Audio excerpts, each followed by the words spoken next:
Hi, this is Joe and welcome to the second part of the Dark Souls map challenge, where we're gonna take care of Firelink Shrine.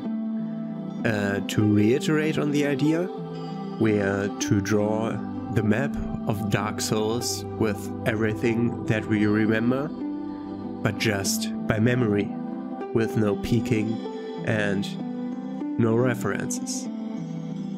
So, you'll get a time lapse again of me drawing the map.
And this is the completed Firelink Shrine map. When we first arrive here, we stand directly in front of a bonfire that we also get the message for that we can level up at that bonfire, and that unlocks the level up mechanic. Directly sitting there is the crestfallen warrior. On the other side there's a well that has a body hanging over its ledge with humanity on it. If we go down the stairs near the crestfallen warrior, we got the Shrine Maiden. Don't know how exactly her name is in this one. I think Anastasia or something like that. She's behind bars and she can't. Yeah, she can't speak. That's the problem. But she can. We can enhance our Estus flask with her. Later in the game, Lortric will be here. That's the guy in the golden armor, and he kills the Shrine Maiden, upon which we find the black orb here.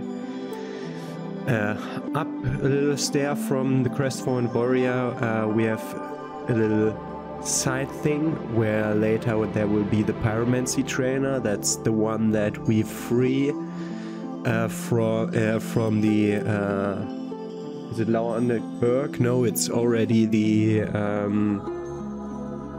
sewers. From the sewers, we free him from the sewers, from the butchers. He is stuffed into a barrel, and we have to roll him free.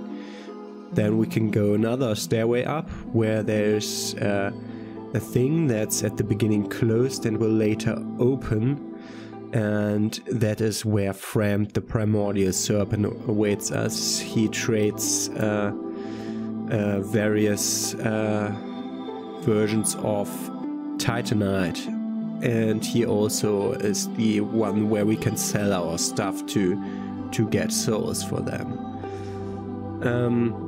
In the end of the room, there's a chest that's normally empty, that mostly gets used in mods, so then it gets filled with the items that you lose because you do a thing. But I don't know if that's even used in the base game. Then you can go through a little thing in the wall, and you can go down a stairway into a graveyard. This graveyard has various skeletons in it and one big skeleton, at least one big skeleton. This is where there later will be the priest lady that I have now here with her bodyguards, but she can also be here. And Petrus, who's standing here, can also stand here. They change positions a few times. In the end of that, we have this Zweihander. We can go down a stairway from there towards the catacombs. And I didn't mention, but here's an elevator that leads us down to the New London ruins. Then we can go in here where we find Petrus, who is our first teacher for miracles, and later we'll find the priest lady with her bodyguards here.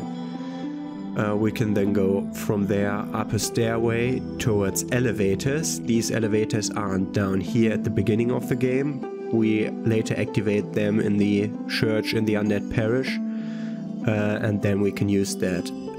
We can drop down the hole of the elevators to get to a side area that has various chests. The only thing that I remember from them are those anti-mimic charms, Lloyd's talisman, I think.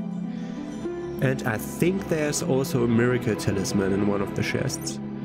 If we come up from the upper elevator, we can jump from the elevator onto a little ledge, which we can walk along and then jump towards this one.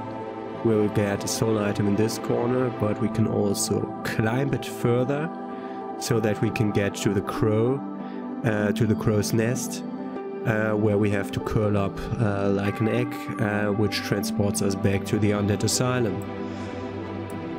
On this side of the room, we can also jump on top of a building on which on the roof is the key for the west wing of the asylum. Down there in the corner, I think fire bombs. I'm not entirely sure if that's... I think it's fire bombs.